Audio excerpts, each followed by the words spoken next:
Hey guys, welcome back to my channel vlogs with Ankita. So ಇವತ್ತಿನ ಒಂದು ವಿಡಿಯೋದಲ್ಲಿ ನಾವು ಸೀರಿಯಲ್ಸ್ ಬಗ್ಗೆ ಮಾತಾಡೋಣ. So Colors Kannada, Zee Kannada ಮತ್ತು ಸುವರ್ಣ ಚಾನಲ್ ಈ ಒಂದು ಚಾನಲ್ಸ್ ಎಲ್ಲ ಏನಿದೆ ಸೊ ಸೀರಿಯಲ್ಸ್ಗಂತಲೇ ತುಂಬ ಫೇಮಸ್ ಆಗಿತ್ತು. ಸೊ ನಾವು ಒಂದು ಸ್ವಲ್ಪ ವರ್ಷಗಳ ಹಿಂದೆ ನೋಡಿದ್ರೆ ಸುವರ್ಣ ಮತ್ತು ಉದಯ ಟಿ ವಿ ಸೊ ತುಂಬಾ ಫೇಮಸ್ ಆದಂಥದ್ದು. ಇಷ್ಟೊಂದು ಜನ ಅದರೊಳಗೆ ಸೀರಿಯಲ್ಸ್ ಜಾಸ್ತಿ ನೋಡ್ತಿತ್ತು. ಬಟ್ ಇವಾಗ ಒಂದು 10 ವರ್ಷಗಳಿಂದ ನೋಡೋದಾದರೆ ಕಲರ್ಸ್ ಕನ್ನಡ ಮತ್ತು ಝೀ ಕನ್ನಡಗೆ ಎರಡಕ್ಕೂ ತುಂಬಾ ಬೇಡಿಕೆ ಇದೆ ಮತ್ತು ಒಳ್ಳೆ ಸೀರಿಯಲ್ಸ್ನ ಕೊಡ್ತಾ ಬಂದಿದೆ ಎರಡೂ ಚಾನಲ್. ಸೊ ಇನ್ನು ಎರಡು ಕಂಪೇರ್ ಮಾಡಿಕೊಂಡ್ರೆ ಇವೆರಡು ಚಾನಲ್ಗಳು ತುಂಬ ಒಳ್ಳೆ ಇಂಪ್ರೂವ್ಮೆಂಟ್ನ ಕಂಡಿದೆ ಅಂತ ಹೇಳ್ಬೋದು ಈ ಒಂದು 10 ವರ್ಷಗಳಲ್ಲಿ. ಸೊ ಇವಾಗ ನೋಡೋದಾದರೆ ಕಲರ್ಸ್ ಕನ್ನಡದಲ್ಲಿ ಮತ್ತು ಝೀ ಕನ್ನಡದಲ್ಲಿ ಎರಡರೊಳಗೂ ಅಷ್ಟೇ ಈಕ್ವಲ್ ಆಗಿ ಸೀರಿಯಲ್ಸ್ ಇದೆ. ಸೊ ಎರಡಕ್ಕೂ ಒಂಥರ ಈಕ್ವಲ್ ಆಗಿ ಫಾಲೋವರ್ಸ್ ಕೂಡ ಇದ್ದಾರೆ. ಸೊ ಒಂದೊಂದು ಸೀರಿಯಲ್ಗೆ ಒಬ್ಬೊಬ್ರು ಜಾಸ್ತಿ ಇಷ್ಟಪಟ್ಟು ಆ ಚಾನಲ್ಸ್ನ ನೋಡ್ತಿರ್ತಾರೆ. ಸೊ ಅದೇ ಥರ ಇವಾಗ ನಾವು ಕಲರ್ಸ್ ಕನ್ನಡದಲ್ಲಿ ಒಂದು ನೋಡೋದಾದರೆ ಸುಮಾರು ಒಂದು 6-7 ವರ್ಷಗಳ ಹಿಂದೆ ಒಂದು ಸೀರಿಯಲ್ ಬಂದಿತ್ತು. ಸೊ ಅಗ್ನಿಸಾಕ್ಷಿ ಅಂತ, ಇಡೀ ಒಂದು ಸೀರಿಯಲ್ಸ್ ಇದನ್ನೇ ರೂಲ್ ಮಾಡಿದಂಥ ಆ ಸೀರಿಯಲ್ ಅದು. ಕಲರ್ಸ್ ಕನ್ನಡದಲ್ಲಿ ಆ ಟೈಮಲ್ಲಿ ಅಗ್ನಿಸಾಕ್ಷಿ ಆಗಿರಲಿ ಅಥವಾ ತುಂಬಾ ಸೀರಿಯಲ್ಸ್ ಇತ್ತು. ಈ ಥರ ರಾಧಾರಮಣ, ಅಕ್ಕ, ಇವೆಲ್ಲ ಸೀರಿಯಲ್ಸು ತುಂಬಾ ಕಲರ್ಸ್ ಕನ್ನಡದಲ್ಲಿ ಫೇಮಸ್ ಆದಂಥದ್ದು. ಈವನ್ ಪುಟ್ಗೌರಿ ಮದುವೆ, ಲಕ್ಷ್ಮೀ ಬಾರಮ್ಮ ಇದೆಲ್ಲ. ಸೊ ಲಕ್ಷ್ಮೀ ಬಾರಮ್ಮ ಇವಾಗ ಕೂಡ ಬರುತ್ತೆ, ಬಟ್ ಒಂಥರ ಬೇರೆ ವರ್ಷನಿಂದ ಬರ್ತಾ ಇದೆ. ಬಟ್ ಅಗ್ನಿಸಾಕ್ಷಿ ಆ ಟೈಮಲ್ಲಿ ಇಷ್ಟು ಫೇಮಸ್ ಆಗಿತ್ತು ಮತ್ತು ಆಲ್ಮೋಸ್ಟ್ ಒಂದು 10 ವರ್ಷ ಅದು ರೂಲ್ ಮಾಡಿದ್ದೆ ಚೆನ್ನಾಗಿ. ಇಡೀ ಒಂದು ಕನ್ನಡ ಸೀರಿಯಲ್ ಇಂಡಸ್ಟ್ರಿನ ಅಗ್ನಿಸಾಕ್ಷಿ ಚೆನ್ನಾಗಿ ರೂಲ್ ಮಾಡಿದೆ. ಸೊ ಅದೇ ಅಗ್ನಿಸಾಕ್ಷಿ ಒಂದಿಷ್ಟು ವರ್ಷಗಳ ಹಿಂದೆ ಮುಗಿಸಿದ್ರು. ಯಾಕಂದರೆ ತುಂಬ ವರ್ಷಗಳು ಯಾವ ಸೀರಿಯಲ್ಲು ಇಡೋ ಹಾಕಿಲ್ಲ.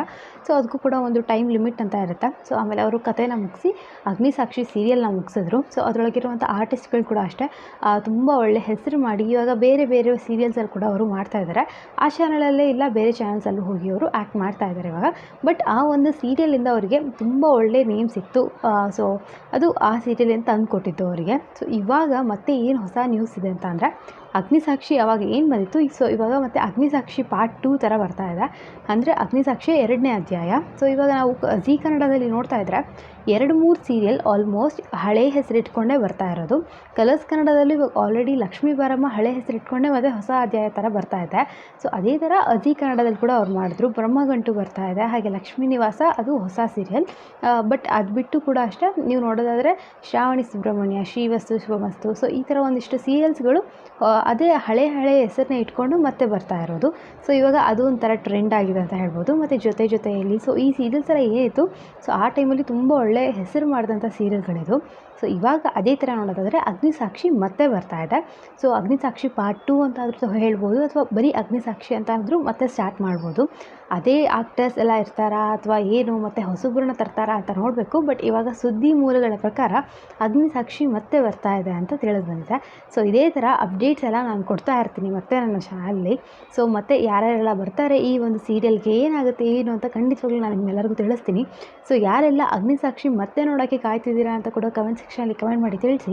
ಸೊ ಈ ಥರ ಕನ್ನಡ ಫಿಲಮ್ ಇಂಡಸ್ಟ್ರಿ ಆಗಲಿ ಅಥವಾ ಟಿ ವಿ ಇಂಡಸ್ಟ್ರಿ ಆಗಲಿ ಎಲ್ಲ ಅಪ್ಡೇಟ್ಸ್ ನನ್ನ ಚಾನಲಲ್ಲಿ ಸಿಗ್ತಾ ಇರುತ್ತೆ. ಸೊ ಪ್ಲೀಸ್ ಚಾನಲ್ಗೆ ಸಬ್ಸ್ಕ್ರೈಬ್ ಮಾಡ್ಕೊಂಡು ಸಪೋರ್ಟ್ ಮಾಡಿ. ಹಾಗೆ ರಕ್ಷಣಾ ಚಾನಲ್ ಕೂಡ ಹೋಗ್ಬಿಟ್ಟು ಸಬ್ಸ್ಕ್ರೈಬ್ ಮಾಡ್ಕೊಳ್ಳಿ. ಅವಳ ಚಾನಲ್ ಹೆಸರು ರಕ್ಷಾ ರೆಡ್ಡಿ ಅಂತ.